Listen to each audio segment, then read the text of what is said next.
दोस्तों, एक वो समय था जब भारत एग्रीकल्चर के क्षेत्र में आत्मनिर्भर बनने के लिए बड़े कदम उठा रहा था और इसका असर भी हमने ग्रीन रिवॉल्यूशन के तौर पर देखा। और एक आज का समय है जब भारत सेमीकंडक्टर के क्षेत्र को नए वर्ल्ड रूलर के तौर पर पहचान चुका है, क्योंकि सेमीकंडक्टर आज वही ताकत रखता है जो क्रूड ऑयल की है। यहाँ तक कि ये कहना भी गलत नहीं होगा कि आने वाले कुछ दशकों में सेमीकंडक्टर क्रूड ऑयल से कहीं गुना ज्यादा महत्वपूर्ण हो जाएगा, क्योंकि धीरे धीरे दुनिया रिन्यूएबल एनर्जी सोर्स की तरफ तो आगे बढ़ रही है, लेकिन सेमीकंडक्टर का कोई भी अल्टरनेटिव नहीं है। ऐसे में भारत ने सेमीकंडक्टर के क्षेत्र में विकास करने के लिए कई सारे इंसेंटिव लॉन्च किए और नई कंपनियों के साथ इंगेज करना शुरू किया, ताकि इस महत्वपूर्ण सेक्टर में भारत आत्मनिर्भर बन सके। और इसी दौरान हमें सेमीकंडक्टर के क्षेत्र की एक दिग्गज कंपनी फॉक्सकॉन का साथ मिला, जिसने भारत की कंपनी वेदांता के साथ मिलकर 19.5 अरब डॉलर का एक भारी भरकम इन्वेस्टमेंट करने की बात कही थी। बता दें कि यह खबर पिछले साल सितंबर के महीने में ब्रेक की गई थी और इसकी हेडलाइन दुनिया भर में छा गई, क्योंकि इतनी बड़ी डील भारत के अंदर सेमीकंडक्टर का एक पूरा नया इकोसिस्टम विकसित कर सकती थी। लेकिन अब निकलकर सामने आ रही रिपोर्ट से इस बात का पता चला है कि कुछ कारणों की वजह से फॉक्सकॉन ने वेदांता के साथ की गई इस विशालकाय डील को तोड़ दिया है। यानी ताइवान की कंपनी फॉक्सकॉन अब भारत के अंदर इन्वेस्टमेंट नहीं करेगी और वो सेमीकंडक्टर के क्षेत्र में भारत के साथ काम नहीं करने वाले। तो चलिए जानने की कोशिश करते हैं कि क्या इससे लॉन्ग टर्म में भारत द्वारा बनाए गए सेमीकंडक्टर परियोजना पर कोई बड़ा असर पड़ेगा या फिर नहीं। साथ ही ये भी समझने की कोशिश करेंगे कि फॉक्सकॉन ने वेदांता के साथ इस एग्रीमेंट को क्यों खत्म किया। तो चलिए बिना देर किए स्टार्ट करते हैं इस वीडियो को। लेकिन उससे पहले अगर आप हमारे चैनल पर पहली बार आए हैं तो चैनल को सब्सक्राइब कर बेल नोटिफिकेशन दबाना न भूलिएगा, जिससे हमारी ऐसी वीडियो आप तक सबसे पहले पहुंच सके। दरअसल दोस्तों, फॉक्सकॉन भारत के अंदर जो इन्वेस्टमेंट करने वाला था उससे पीछे हटने की मुख्य वजह तो अभी किसी को पता नहीं, लेकिन सामने निकल कर आ रही शुरुआती रिपोर्ट से ये कहा जा सकता है कि इसके पीछे जो बड़ी वजह हो सकती है वो है फॉक्सकॉन और वेदांता को किसी टेक्नोलॉजी पार्टनर का ना मिलना।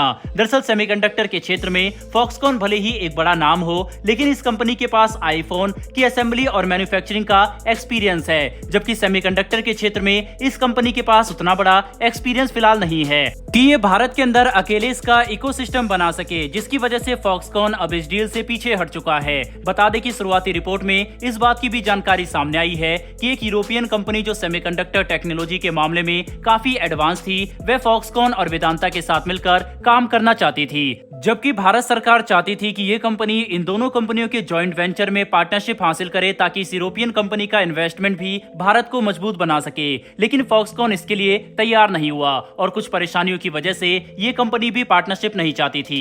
इसी वजह से ये जॉइंट वेंचर टूट गया। हालांकि अभी चीजें पूरी तरह से साफ नहीं है और कुछ भी कहना काफी मुश्किल होगा। बता दें कि फॉक्सकॉन ने इस एग्रीमेंट को अचानक से नहीं तोड़ा, बल्कि इसके संकेत हमें कुछ महीनों पहले से ही मिलने शुरू हो चुके थे। सबसे पहला इंसिडेंट जनवरी में सामने आया, जब फॉक्सकॉन ने भारत के अंदर $5 बिलियन की लागत से तैयार किए जाने वाले एक विशालकाय इलेक्ट्रॉनिक मैन्युफैक्चरिंग फैसिलिटी के निर्माण पर रोक लगा दी थी और इस डील को पूरी तरह से खारिज कर दिया।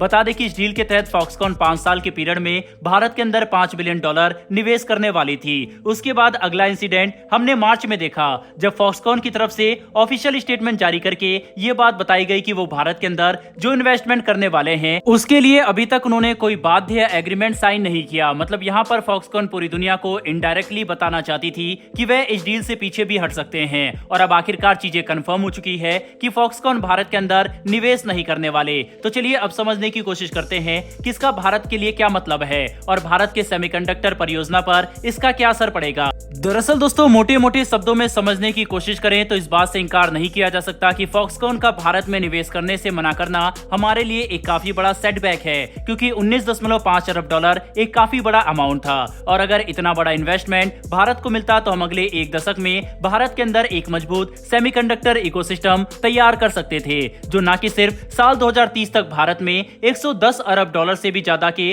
कंज्यूमर सेमीकंडक्टर मार्केट की रिक्वायरमेंट पूरी करता, बल्कि ग्लोबल लेवल पर भी भारत को एक बड़ा सेमीकंडक्टर चिप एक्सपोर्टर बना देता।